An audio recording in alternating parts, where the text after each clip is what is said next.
اشاعت القراءت YouTube channel کو subscribe کریں اور بیل آئیکن کے بٹن کو کلک کر لیں۔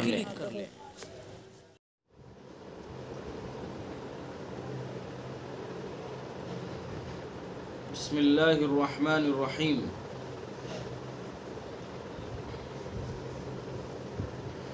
تجوید کی آن لائن کلاس کا یہ سلسلہ چل رہا ہے اور الحمدللہ بحسن خوبی یہ سفر جاری ہے اور فائدہ اٹھانے والے اس سے فائدہ اٹھا رہے ہیں۔ آج جمعہ ہے اور آج کی کلاس ہے اصول التجوید حصہ دوم۔ اصول التجوید حصہ دوم کے اندر ہائے ضمیر اور صلے کا بیان مکمل ہو چکا ہے۔ ہائے ضمیر کس کو کہتے ہیں اس کے بارے میں آپ کو علم ہو چکا ہے، اور ہائے ضمیر پر حرکت کیا آئے گی وہ آپ پڑھ چکے ہیں، اور اسی طرح سے ہائے ضمیر میں صلہ ہوگا یا عدم صلہ ہوگا یہ بھی آپ پڑھ چکے ہیں۔ مختصراً پھر عرض کر دوں کہ یہاں چونکہ ہم تجوید پڑھ رہے ہیں اور تجوید کے ذریعے سے ہمیں اس بات کو سیکھنا ہے کہ ہائے ضمیر کو ہمیں کون سی حرکت دینی ہے اور اس کو صلہ دینا ہے یا عدم صلہ دینا ہے۔ تو آپ نے پڑھا کہ ہائے ضمیر سے پہلے یا ساکن یا کسرہ ہو تو ما قبل کی مناسبت سے ہائے ضمیر کو کسرہ ہی دیا جائے گا، یعنی ہائے ضمیر مکسور ہی پڑھی جائے گی۔ ٹھیک ہے، ہائے ضمیر سے پہلے یا ساکن ہو یا کسرہ ہو تو پھر ہائے ضمیر کو بھی مکسور پڑھا جائے گا، اس کو بھی کسرہ ہی دیا جائے گا۔ جیسے بھی، الیہ، مثلا الیہ، الیہ میں ہائے ضمیر ہے اور اس سے پہلے یا ساکن ہے، تو لہذا ہائے ضمیر کو کیا دیا گیا ہے؟ کسرہ دیا گیا ہے۔ اور اگر ہائے ضمیر سے پہلے نہ کسرہ ہو نہ یا ساکن ہو تو پھر اس کو مضموم پڑھا جاتا ہے، یعنی پیش دیا جاتا ہے۔ ٹھیک ہے، اور اسی طرح سے ہائے ضمیر میں صلہ کب ہوگا؟ صلہ کس کو کہتے ہیں وہ آپ پڑھ چکے ہیں۔ صلہ کہتے ہیں کہ اس ہاں کو اتنا کھینچنا کہ اس کے اندر یا تو یا کی آواز پیدا ہو جائے یا واو کی آواز پیدا ہو جائے۔ مثلا واو کی آواز پیدا ہو جائے ہو، یا کی آواز پیدا ہو جائے ہی، اس کو صلہ کہتے ہیں۔ تو ہائے ضمیر کے اندر صلہ کب ہوگا یہ بھی آپ پڑھ چکے ہیں۔ ہائے صلے کی 4 صورتیں آپ نے پڑھی، 4 صورتوں میں سے صرف ایک صورت میں صلہ ہوگا اور 3 صورتوں میں عدم صلہ ہوگا۔ اور کس صورت میں صلہ ہوگا وہ آپ نے پڑھا کہ ہائے ضمیر سے پہلے بھی حرکت ہو اور بعد میں بھی حرکت ہو تو پھر اس کے اندر صلہ ہوتا ہے، اور اگر ہائے ضمیر سے پہلے نہ حرکت نہیں ہے اور ہائے ضمیر کے بعد بھی حرکت نہیں ہے، یعنی اس کی جو 3 صورتیں الگ سے بیان کی گئی ہے، صلہ اس صورت میں ہوگا جبکہ ہائے ضمیر سے پہلے بھی حرکت ہو اور بعد میں بھی حرکت ہو۔ اس کے علاوہ اگر کچھ اور کوئی اور صورت ہے، کوئی اور شکل ہے تو پھر اس کے اندر صلہ نہیں ہوتا ہے۔ تو یہ ہائے ضمیر کا بیان آپ نے پڑھا اور امید کرتا ہوں کہ آپ کو سمجھ میں آ بھی گیا ہوگا۔ اب آگے بیان ہمارا شروع ہوتا ہے ادغام کا۔ ادغام کا بیان آپ نے کچھ تھوڑا بہت اصول التجوید حصہ اول کے اندر پڑھا ہے۔ اب یہاں اس کو تفصیل سے بیان کیا جا رہا ہے کہ ادغام کی شروع میں کتنی قسمیں ہیں اور کون کون سی ہیں، کب ادغام ہوتا ہے، جس حرف کا ادغام کرتے ہیں اس کو کیا کہتے ہیں، جس حرف میں ادغام کرتے ہیں اس کو کیا کہتے ہیں، یہ پوری تفصیل آپ یہاں سے پڑھیں گے۔ یہ ادغام کا بیان بہت اہم بیان ہے یہ بھی، اور اس کے اندر بہت ساری ایسی نئی نئی باتیں آئیں گی جو آپ نے کبھی سنی بھی نہیں ہوں گی۔ تو اس لیے بہت اہم بیان ہیں، بہت اہم اسباق ہیں، ان کو پابندی کے ساتھ، توجہ کے ساتھ سنیں اور آگے تک بھی پہنچائیں اور ان پر پھر عمل بھی کریں. ٹھیک ہے، چلیے اب ادغام کا بیان شروع کرتے ہیں. کتاب کے اندر ایک ایک چیز کو سمجھتے ہیں.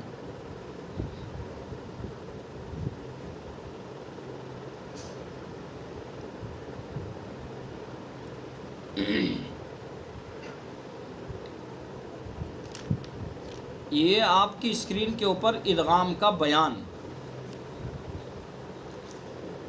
ادغام کے معنی، سب سے پہلے ادغام کے معنی بتا رہے ہیں.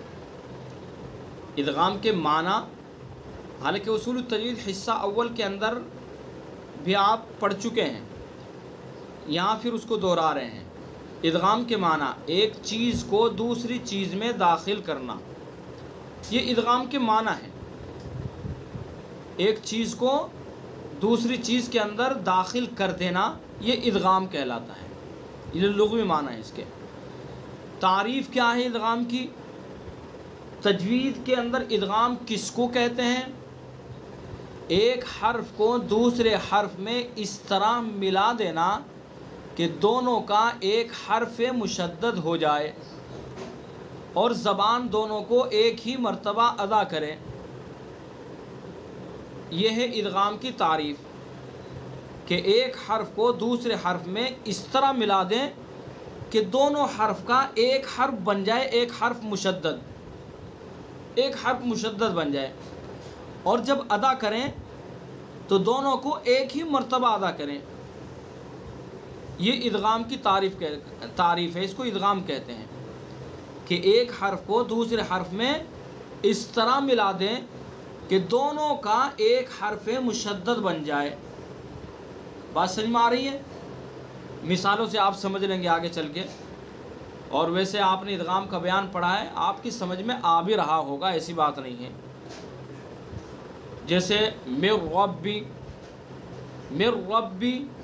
یہاں من ربی ہے، یہ تو ایک حرف کا دوسرے حرف میں ادغام کیا. کس طرح ادغام کیا؟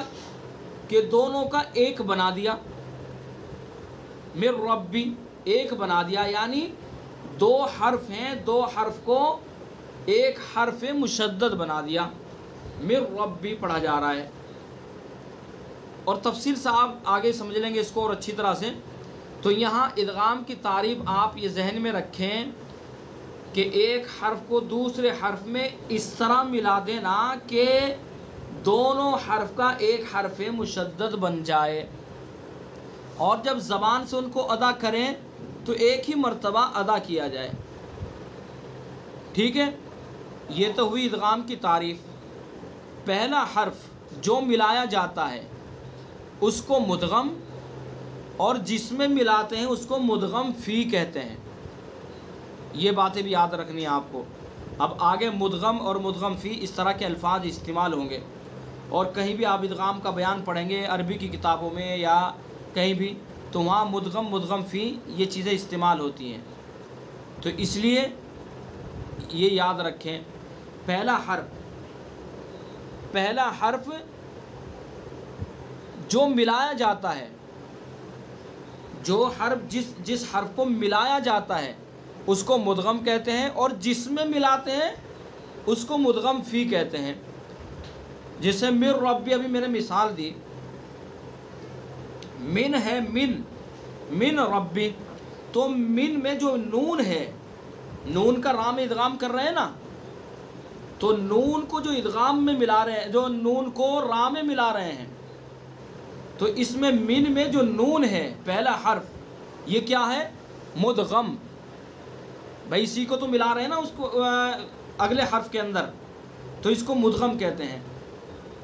اور رب بھی جس میں ملا رہے ہیں، را میں ملا رہے ہیں نا، تو وہ مدغم فی ہے. تو اس لیے بتایا کہ پہلا حرف جو ملایا جاتا ہے اس کو مدغم، اور جس میں ملاتے ہیں اس کو مدغم فی کہتے ہیں. بات سمجھ میں آ گئی؟ مدغم کے ساکن اور متحرک ہونے کے اعتبار سے ادغام کی دو قسمیں ہیں. اب دیکھیے قسموں کا سلسلہ شروع ہو گیا ہے، اور یہاں استعمال کیا مدغم. اس لیے میں نے کہا کہ مدغم کو سمجھ لیں اور مدغم فی کو سمجھ لیں. مدغم پہلا حرف جس کو ملائیں گے، جس کا ادغام کریں گے، اس کو کیا کہیں گے؟ مدغم. اور جس میں ملائیں گے اس کو کیا کہیں گے؟ مدغم فی. اتنی بات ہو گئی کلیئر؟ تو آگے بیان کر رہے ہیں مدغم کے ساکن اور متحرک ہونے کے اعتبار سے ادغام کی دو قسمیں ہیں. مدغم یعنی جس کو ملائیں گے، پہلا حرف جس کا ادغام کریں گے، جس کو دوسرے حرف میں ملائیں گے، اس کی بات ہو رہی ہے کہ مدغم کے ساکن اور متحرک ہونے کے اعتبار سے ادغام کی دو قسمیں ہیں. نمبر ایک ادغام صغیر، نمبر دو ادغام کبیر. ٹھیک ہے، یہ کس کی قسمیں ہیں؟ مدغم کے ساکن اور متحرک ہونے کی. یہ مدغم کی قسمیں ہیں، ساکن اور متحرک ہونے کی. ادغام صغیر، ادغام کبیر. اب ایک ایک کر کے ان کو سمجھتے ہیں. ادغام صغیر وہ ادغام ہے جس میں پہلا حرف ساکن اور دوسرا متحرک ہو. پہلے حرف کا دوسرے میں ادغام کرنا، یہ ادغام صغیر ہے. کہ جس میں پہلا حرف ساکن اور دوسرا حرف کیا ہو؟ متحرک ہو. تو یہ کیا ہو گیا؟ یہ ادغام صغیر ہے. ٹھیک ہے، جیسے امن، یہ مثال سے سمجھ لیجئے باپ. مثال دی انہوں نے، امن، اس کے اندر ادغام ہے. ادغام کون سا ہے وہ آپ کو معلوم ہے، آپ نے پڑھا ہے. ادغام میم ساکن ہے، اس کے اندر اخفاء شفوی نہیں. ادغام میم ساکن، ادغام مثلین آپ پڑھ کر آئے ہیں اس کو. لیکن ابھی تو یہاں ادغام صغیر، ادغام کبیر سمجھا رہے ہیں، پھر اس کے بعد اگلی بات سمجھائی جائے گی. تو مدغم کے ساکن اور متحرک ہونے کی دو قسمیں، ادغام صغیر، ادغام کبیر. ادغام صغیر کو بتلا رہے ہیں کہ جس میں پہلا حرف ساکن ہو اور دوسرا متحرک، وہ ادغام صغیر کہلاتا ہے. جیسے امن، امن میم جس کا ادغام کر رہے ہیں، جو مدغم ہے وہ کیا ہے؟ ساکن ہے. اور مدغم فی جس میں ادغام کر رہے ہیں وہ متحرک ہے. بات سمجھ میں آ گئی؟ من میم متحرک ہے، تو یہ ادغام صغیر ہے. اب تک آپ نے جو قسمیں پڑھی ہیں وہ ادغام صغیر ہی کی قسمیں پڑھی ہیں. چونکہ اب تک آپ نے جو ادغام پڑھے ہیں، چاہے میم ساکن کا چاہے نون ساکن کا، اس کا وہ ادغام اسی طرح کے، اس کے اندر پہلا حرف ساکن ہے، دوسرا متحرک ہے. تو وہ ادغام صغیر ہی کی قسمیں آپ نے اب تک پڑھی ہے. ادغام کبیر یہاں پڑھیں گے. بہرحال ادغام صغیر وہ ادغام ہے جس میں پہلا حرف ساکن اور دوسرا متحرک ہو. پہلے حرف کا دوسرے میں ادغام کرنا، جیسے امن ایک مثال دی. جتنی بھی آپ نے ادغام کی قسمیں اب تک پڑھی ہیں وہ سب ادغام صغیر کی تھی. ٹھیک ہے. مر ربی، مر ربی میں ادغام ہے، ادغام تام، یہ بھی ادغام صغیر ہے، اس لیے کہ اس میں بھی پہلا حرف ساکن دوسرا متحرک. من یعمل ادغام صغیر ہے، پہلا حرف ساکن دوسرا متحرک. تو جتنی بھی اب تک آپ نے قاعدے پڑھے ہیں ادغام کے، وہ سب ادغام صغیر کی قسمیں ہیں. بات سمجھ میں آ گئی؟ ادغام کبیر، ادغام کبیر وہ ادغام کی دو قسمیں ہیں، ادغام صغیر، ادغام کبیر. اور ادغام صغیر بتایا گیا ہے کہ ادغام صغیر وہ ہے جس میں پہلا حرف ساکن اور دوسرا متحرک ہو. پہلے حرف کا دوسرے میں ادغام کرنا، جیسے امن. تو جتنی بھی اب تک آپ نے ادغام کی قسمیں پڑھی ہیں وہ سب ادغام صغیر تھے. دوسرا ہے ادغام کبیر. ادغام کبیر وہ ادغام ہے جس میں پہلا حرف بھی متحرک ہو اور دوسرا بھی، پہلے کو ساکن کر کے دوسرے میں ادغام کرنا. ٹھیک ہے. ادغام کبیر یہ ہے کہ دونوں متحرک ہو، پہلا حرف بھی متحرک ہو اور دوسرا حرف بھی متحرک ہو. تو پہلے کا جو متحرک حرف ہے دوسرے حرف میں ادغام کرنا، یہ ادغام کبیر کہلاتا ہے. اور اس کی جو مثال ہے امام حفص کی روایت میں، یہ ایک مثال ہے لا تأمنا. یہ آپ کے سامنے یہ لفظ ہے لا تأمنا، یہ اصل میں لفظ ہے لا تأمنونا. دو نون ہے اس کے اندر، کیا ہے؟ دو نون ہے، لا تأمنونا. تو اس میں جو دو نون ہے متحرک دوسرا بھی متحرک. تو پہلے نون کا دوسرے نون میں، ٹھیک ہے. آپ کو یہاں یہ جو قرآن پاک کے اندر جو لفظ ہے سورہ یوسف کے اندر ہے، قالوا یا ابانا ما لک لا تأمنا، لا تأمنا علی یوسف.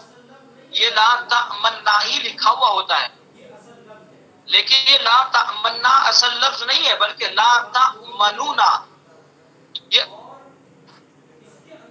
یعنی میم کے بعد وہ نون ہے، اور اس کے اندر اصل میں ادغام مع اشمام اس کے اندر کیا جاتا ہے. ادغام مع اشمام یہ دو طرح سے پڑھا جاتا ہے. اس لیے میں نے آپ سے کہا تھا کہ بہت ساری باتیں ایسی ہیں کہ جو پہلی مرتبہ آپ سنیں گے، یہ لا تأمنا اس کی اصل اب تک آپ کو شاید معلوم نہ ہو، اور یہ لفظ کس طرح سے پڑھا جاتا ہے شاید ابھی تک آپ نے اس بارے میں بھی آپ کو علم نہ ہوا ہو کہ کس طرح سے پڑھا جاتا ہے. تو اس کے بارے میں وضاحت کر دوں. یہ لفظ ہے اصل لا تأمنونا، دونوں متحرک ہیں. تو ہم یہاں فی الحال ادغام کبیر کو سمجھ رہے ہیں کہ ادغام کبیر وہ ہے کہ جس میں پہلا حرف بھی متحرک دوسرا حرف بھی متحرک. تو پہلے حرف کا دوسرے حرف میں ادغام کر دینا، تو یہ ادغام کبیر ہے. لا تأمنونا، پہلے نون کا دوسرے نون میں ادغام کیا. اور یہ کس طرح سے پڑھا جاتا ہے؟ ادغام مال اشمام کے ساتھ پڑھا جاتا ہے. یعنی ادغام کریں گے لیکن اس کے اندر اشمام بھی کریں گے. اشمام آپ کو جایا گیا اصول حصہ اول کے اندر وقف اشمام کے بیان میں کہ اشمام کہتے ہیں، اشمام ہوتا ہے پیش کے اندر، اور پیش کی جو حرکت ہے اس حرکت کی طرف ہونٹوں سے اشارہ کیا جاتا ہے. ہونٹوں سے اشارہ کرنے کو اشمام کہتے ہیں. آپ نے پڑھا وقف کے بیان میں وقف الاشمام، وہاں آپ اس کو سمجھ کر کے آئے ہیں. تو لا تأمنا میں اشمام کس طرح سے کریں گے؟ لا دیکھیں میں اسکرین پر آپ کو اسکرین پر سمجھاتا ہوں آپ کو، چونکہ اس کا تعلق دیکھنے سے ہی ہے.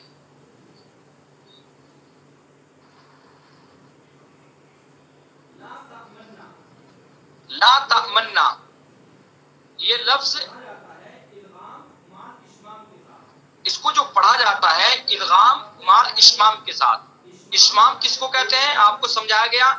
اشمام ہوتا ہے پیش کے اندر، اور جو پیش کی حرکت ہے اس کی طرف ہونٹوں سے اشارہ کیا جائے.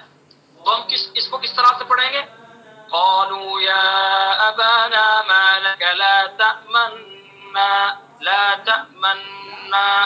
یعنی لا تأمنا جب جو تأمنا ہے وہاں چونکہ لا تأمنو ہے، وہ لا تأمنونا، تو لا تأمنونا پہلے نون کا دوسرے نون میں ادغام کیا. اور ادغام کون سا کیا؟ ادغام مال اشمام کیا. تو جو نون ہے تأمنا پر جب ہم پہنچیں گے تو وہاں اشمام کریں گے، یعنی ہونٹوں سے اشارہ کریں گے. اس کو اسی طرح سے پڑھنا ضروری ہے جس طرح سے ہم پڑھتے ہیں. یہ غلطی کرتے ہیں ہم،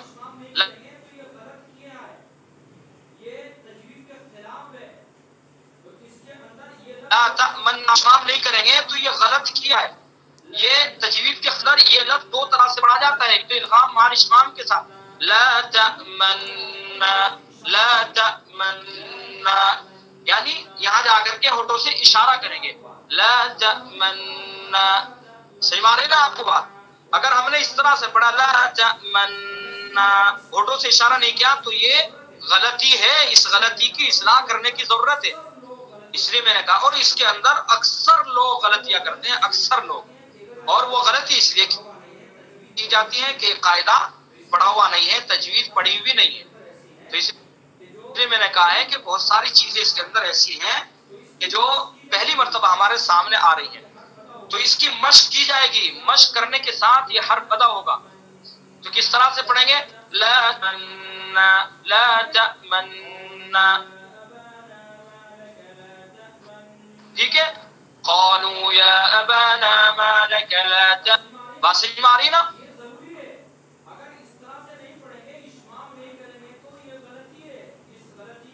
یہ ضروری ہے. اگر اس طرح سے نہیں پڑھیں گے اشمام ہے تو یہ غلطی ہے، اس غلطی کی اصلاح کی ضرورت ہے. اور دوسرا یہ جو دوسرا پڑھا جاتا ہے اظہار مع الروم. اظہار مع الروم، روم کے بارے میں آپ نے پڑھا وقت الروم کے اندر کہ روم کس میں ہوتا ہے؟ 2 حرکتوں میں ہوتا ہے، زیر اور پیش میں. تو یہاں پیش چونکہ لا تأمنونا ہے نا، لا تأمنونا، تو جب ہم پڑھیں گے روم کہتے ہیں کہ حرکت کا تہائی حصہ ادا کرنا، تو روم کی پڑھیں گے اس کو لا تأمنونا لا تأمنونا لا تأمنونا، یعنی اس طرح سے پڑھیں گے کہ پڑھنے والا جو پڑھ رہا ہے سننے والوں کو پتہ ہی نہیں چلا کہ اس نے پڑھا کیا ہے. ٹھیک ہے، لیکن بہتر ہے کہ اس کے اندر ادغام مال اشمام کیا جائے، مال اشمام کے ساتھ، ادغام مال اشمام کے ساتھ اس کو پڑھا جائے. ٹھیک ہے، تو یہاں تو اصل ہم قاعدہ سمجھ رہے تھے ادغام کبیر. ادغام کبیر کہتے ہیں کہ جس میں پہلا حرف متحرک ہو دوسرا حرف متحرک ہو، پہلے حرف کا دوسرے حرف میں ادغام کرنا، تو وہ ادغام کبیر کہلاتا ہے. جیسے حفص کی روایت میں یہ ایک جگہ ہے لا تأمنونا یہ لفظ ہے، لیکن اس کے اندر ادغام کیا لا تأمنونا، پہلے نون کا دوسرے نون میں ادغام کیا لیکن ادغام مال اشمام، تاکہ پیش کا بھی کچھ اثر باقی رہے. لا تأمن لا تأمننا، تو اس کی مشق کریں اور اس غلطی کو دور کریں. ٹھیک ہے، اور اسی طرح سے یہ تو امام حفص کی روایت، اور دوسرے قراء کی روایت میں یعنی امام اور دوسرے جو قراء ہیں ان کے یہاں جو ادغام کیا جاتا ہے، مثلا آپ کو میں دکھاؤں سورہ فاتحہ کے اندر چلتے ہیں، میں آپ کو سمجھانے کے لیے بتانا چاہ رہا ہوں کہ ادغام کبیر کس کو کہتے ہیں. ادغام کبیر جس میں پہلا حرف پہلا حرف متحرک، یہ تو حفص کی روایت میں آپ نے سمجھ لیا. اور اس طرح سے قراءت سبع میں اور دوسرے قاری ہیں ان کے یہاں جو ادغام کیا جاتا ہے وہ کس طرح کیا جاتا ہے میں آپ کو سمجھاؤں. سورہ فاتحہ کے اندر دیکھ لیجیے آپ، سورہ فاتحہ کے اندر ایک روایت میں قاری جو ادغام کرتے ہیں الرحمن الرحیم مالک یوم الدین، میم کا دوسرے میم میں ادغام کرتے ہیں، اور الرحمن الرحیمی رحیمی کا جو میم ہے یہ بھی متحرک ہے، اور آگے مالک یوم الدین یہ بھی متحرک ہے. تو اس کے اندر ادغام کریں گے الرحمن الرحیم مالک یوم الدین، حالانکہ ان کے ہاں جو قرات ہے وہ ملک ہے. الرحمن الرحیم مالک یوم الدین. تو میں تو اصل آپ کو قرات سبع نہیں پڑھا رہا ہوں، ابھی میں آپ کو سمجھانا یہ چاہ رہا ہوں کہ ادغام کبیر کس کو کہتے ہیں. ادغام کبیر کہتے ہیں پہلا حرف متحرک دوسرا حرف متحرک، جیسے یہاں الرحمن الرحیم کا جو میم ہے یہ میم بھی متحرک، اور مالکی یوم الدین کا جو میم ہے یہ بھی متحرک، تو پہلے میم کا دوسرے میم میں ادغام کرنا یہ ادغام کبیر کہلاتا ہے. اور حفص کی روایت میں لا تأمننا لا تأمنونا اس کے اندر ادغام کیا اور یہ ادغام کبیر ہے. بات سمجھ میں آ گئی آپ کو؟ تو مدغم کے ساکن اور متحرک ہونے کے اعتبار سے ادغام کی 2 قسمیں ہیں، ادغام صغیر ادغام کبیر. ادغام صغیر کو آپ اچھی طرح سے جانتے ہیں چونکہ آپ پڑھے ہوئے ہیں اس کو. ادغام صغیر کو، ادغام صغیر وہ ادغام ہے جس میں پہلا حرف ساکن اور دوسرا متحرک، پہلے حرف کا دوسرے میں ادغام کرنا، جیسے امن، یہ ادغام صغیر ہے. اس کو آپ اچھی طرح سے جانتے ہیں، پہلے سے آپ جانے ہوئے اس کو. ٹھیک ہے، ادغام کبیر یہ آپ کے لیے نیا مہمان ہے چونکہ ادغام کبیر کو آپ نے نہیں پڑھا ہے. تو ادغام کبیر وہ ہے جس میں پہلا حرف بھی متحرک اور دوسرا بھی پہلے کو ساکن کر کے دوسرے میں ادغام کرنا، جیسے لا تأمننا.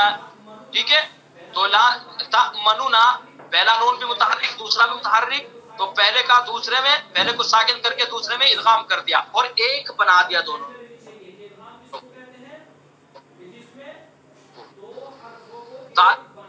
ذہن میں رہنی چاہیے کہ ادغام کس کو کہتے ہیں کہ جس میں 2 حرفوں کو ایک بنا دینا، ایک حرف میں مشدد بنا دینا، جیسے یہاں بنا دیا گیا لا تأمننا. بات سمجھ میں آ گئی؟ تو یہ تو تھی مدغم کے ساکن اور متحرک ہونے کے اعتبار سے ادغام کی قسمیں. اب آگے محل کے اعتبار سے ادغام صغیر کی قسمیں ہیں. ٹھیک ہے، اس کو اگلی کلاس کے اندر سمجھیں گے. تو اشاعت القراءت یوٹیوب چینل کو سبسکرائب کریں اور بیل آئیکن کے بٹن کو کلک کر لیں.